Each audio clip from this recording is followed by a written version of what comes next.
Hi ಎಲ್ರಿಗೂ ನಮಸ್ಕಾರ. R ಅಡಿಗೆ ಮನೆಗೆ ಸ್ವಾಗತ. ಮತ್ತೇನ್ ಮಾಡ್ತಾ ಇದೀರಿ? ಬೇಸಿಗೆ ಕಾಲ ಸ್ಟಾರ್ಟ್ ಆಗಿದೆ. ಮಾರ್ಕೆಟ್ ಅಲ್ಲಿ ಮಾವಿನ ಹಣ್ಣು ಘಮ ಅಂತ ಇರುತ್ತೆ. ಈ ಬಿಸಿಲಿಗೆ ಬ್ಯಾಕೆಟ್ ಇರ್ಬೇಕಾದ್ರೆ ಹುಳಿಯಾಗಿ ಖಾರವಾಗಿ ಏನಾದ್ರು ತಿನ್ಬೇಕು ಅನ್ಸಾಗ ಮೊದಲು ಜ್ಞಾಪನ ಬರೋದೆ ಮಾವಿನಕಾಯಿ ಸಾರು ಅಥವಾ ಮಾವಿನಕಾಯಿ ರಸಮ್ಮು. ಇವತ್ತು ಟ್ರೆಡಿಷನಲ್ ಆಗಿ ಸುಲಭವಾಗಿ ಮಾವಿನಕಾಯಲ್ಲಿ ಒಂದು ರಸಮ್ ಹೇಗ್ ಮಾಡೋದು ಅಂತ ತೋರಿಸ್ತಾ ಇದೀವಿ. ಬನ್ನಿ ಹೇಗ್ ಮಾಡೋದು ಅಂತ ಮುಂದೆ ವಿಡಿಯೋ ನೋಡೋಣ. ಈ ವಿಡಿಯೋ ಇಷ್ಟ ಆದ್ರೆ ನೀವು ಫ್ಯಾಮಿಲಿ ಫ್ರೆಂಡ್ಸ್ಗೆ ಶೇರ್ ಮಾಡಿ, ನಮ್ಮ ಚಾನೆಲ್ ನ ಸಬ್ಸ್ಕ್ರೈಬ್ ಮಾಡೋದು ಮರಿಬೇಡಿ. ಆರ್ ಅಡಿಗೆ ಮನೆಯವ್ರೆ, ಮಾವಿನಕಾಯಿ ತಗೊಂಡಿದ್ದಾರಲ್ವಾ, ಇದನ್ನ ಕ್ಲೀನಾಗಿ ಸಿಪ್ಪೆ ತೆಗೆದುಕೊಂಡ್ಬಿಡಿ. ಇದು ಸಿಪ್ಪೆ ತೆಗ್ದಾಗಿದೆ.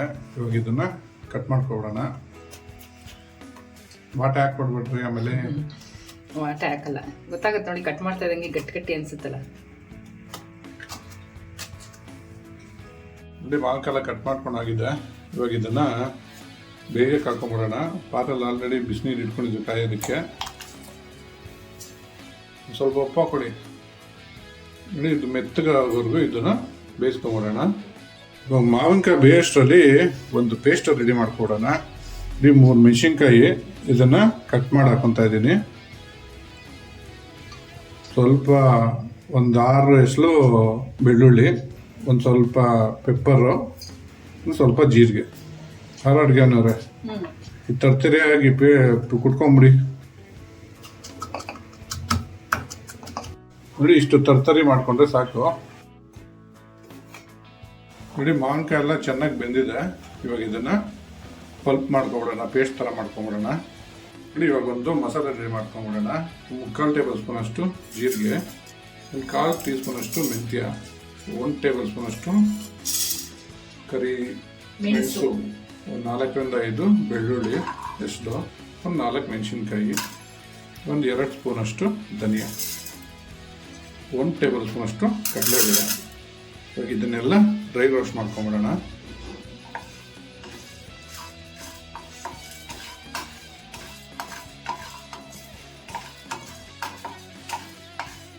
ಇಲ್ಲಿ ಸ್ವಲ್ಪ ಫ್ರೈ ಆಗ್ತದಂಗೆ ಸ್ವಲ್ಪ ಕರಿಬೇವು ಹಾಕ್ಕೊತಾ ಇದ್ದೀನಿ. ಇದನ್ನು ಇದ್ರ ಜೊತೆನೆ ಫ್ರೈ ಮಾಡ್ಕೊಂಬಿಡೋಣ.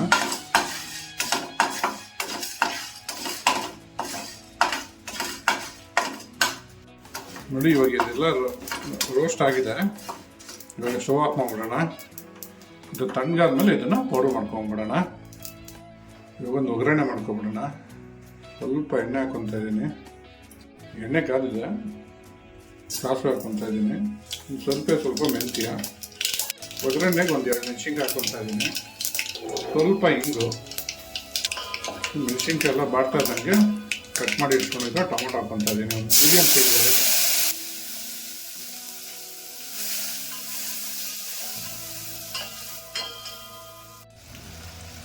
ಸ್ವಲ್ಪ ಕರಿಬೇವು ಹಾಕ್ಕೊತಾ ಇದ್ದೀನಿ.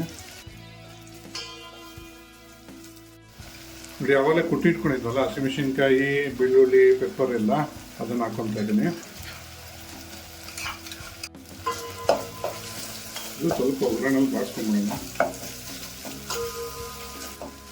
ಸ್ವಲ್ಪ ಉಪ್ಪು ಹಾಕೊಳ್ಳಿ, ಟೊಮೆಟೊ ಬೇಗ ಸಾಫ್ಟ್ ಆಗುತ್ತೆ. ಹೇಳಿಲ್ವಲ್ಲ ಅಂತ ಕಾಯ್ತಾ ಇದ್ದೆ. ನೀವು ಹೇಳ್ಬೇಕಲ್ಲ ಉಪ್ಪು ಹಾಕೊಳ್ಳುತ್ತೆ, ಟೊಮೆಟೊ ಬೇಯಿಸ್ತಾರೆ ಉಪ್ಪು ಹಾಕೊಳ್ಬೇಕು. ನೋಡಿ ರುಚಿಗೆ ತಕ್ಕಷ್ಟು ಉಪ್ಪು ಹಾಕೊತಾ ಇದ್ದೀನಿ. ಸ್ಮೆಲ್ ಅಂತ ಘಮ ಅಂತ ಇದೆ. ನೋಡಿ ಟೊಮೊಟೊ ಸ್ವಲ್ಪ ಫ್ರೈ ಆಗ್ತದಂಗೆ ಪುಡಿ ಮಾಡಿ ಇಟ್ಕೊಂಡಿದ್ದಲ್ಲ, ಅದೇ ಮಸಾಲೆ ಹುಡ್ಬಿಟ್ಟು ಅದನ್ನು ಹಾಕ್ಕೊತಾ ಇದ್ದೀನಿ. ಒಂದು 2 ಸ್ಪೂನ್ ಹಾಕ್ಕೊತಾ ಇದ್ದೀನಿ ನಾನು. ನೀವು ಎಷ್ಟು ಮಾಡ್ತೀರೋ ಅದು ಕ್ವಾಂಟಿಟಿ ಮೇಲೆ ನೋಡಿಕೊಂಡು ಹಾಕ್ಕೊಬೇಕು. ಚೂರು ಹಂಗೆ ಮಿಕ್ಸ್ ಮಾಡ್ಕೊಳ್ಳೋಣ. ನೋಡಿ ಮಾವಿನಕಾಯಿ ಬೇಯಿಸಿಕೊಂಡಿದ್ದಲ್ಲ, ನೀರಿದ್ದು ಹಂಗೆ ಇಟ್ಕೊಂಡಿದ್ದೀನಿ, ಅದನ್ನು ಹಾಕ್ಕೊತಾ ಇದ್ದೀನಿ. ನೀವು ರಸಕ್ಕೆ ಎಷ್ಟು ಬೇಕೋ ಅಷ್ಟು ನೀರು ಹಾಕೋಬೋದು. ನಾನು ಇನ್ನೊಂದು ಅರ್ಧ ಲೀಟ್ರ್ ಅಷ್ಟು ನೀರು ಹಾಕೊಂಡಿದ್ದೀನಿ. ನೋಡಿ ಈ ಥರ ಒಂದು ಕುದಿ ಬರ್ತದಂಗೆ ಅವಾಗಲೇ ಮ್ಯಾಂಗೋ ಪಲ್ಪ್ ಮಾಡಿಕೊಂಡಿದ್ವಲ್ಲ ಅದನ್ನು ಹಾಕ್ಕೊತಾ ಇದ್ದೀನಿ. ಒಂದ್ಸರಿ ಇದನ್ನೆಲ್ಲ ಮಿಕ್ಸ್ ಮಾಡ್ಕೊಂಡ್ರೆ ಚೆನ್ನಾಗಿ. 1/4 ಟೇಬಲ್ ಸ್ಪೂನ್ ಅಷ್ಟು ಅರಿಶಿನ ಹಾಕ್ಕೊತಾ ಇದ್ದೀನಿ. 1 ಟೇಬಲ್ ಸ್ಪೂನ್ ಅಷ್ಟು ಕಾಶ್ಮೀರಿ ಚಿಲ್ಲಿ ಪೌಡರು. ಇದು ಕಲರ್ಗೆ, ನೀವು ಬೇಡ ಅಂದರೆ ಸ್ಕಿಪ್ ಮಾಡ್ಕೊಬೋದು. ನೋಡಿ ಇವಾಗ ಚೆನ್ನಾಗಿ ಕುದ್ರೆ ನಮ್ಮ ಮ್ಯಾಂಗೋ ರಸಮ್ ರೆಡಿಯಾಗುತ್ತೆ. ನೋಡಿ ರಸಮ್ ಚೆನ್ನಾಗಿ ಕುದೀತಾ ಇದೆ, ಚೆನ್ನಾಗಿ ಆಗಿದೆ. ಇವಾಗ ಸ್ಟವ್ ಆಫ್ ಮಾಡ್ಕೊಂಬಿಡೋಣ. ಮಾವಿನಕಾಯಿ ರಸಂ ರೆಡಿ ಆಗಿದೆ. ಟ್ರೈ ಮಾಡಿಬಿಟ್ಟು ಹೇಗಿತ್ತು ಅಂತ ಕಮೆಂಟ್ ಬಾಕ್ಸಲ್ಲಿ ತಿಳಿಸಿ. Thanks for watching our video.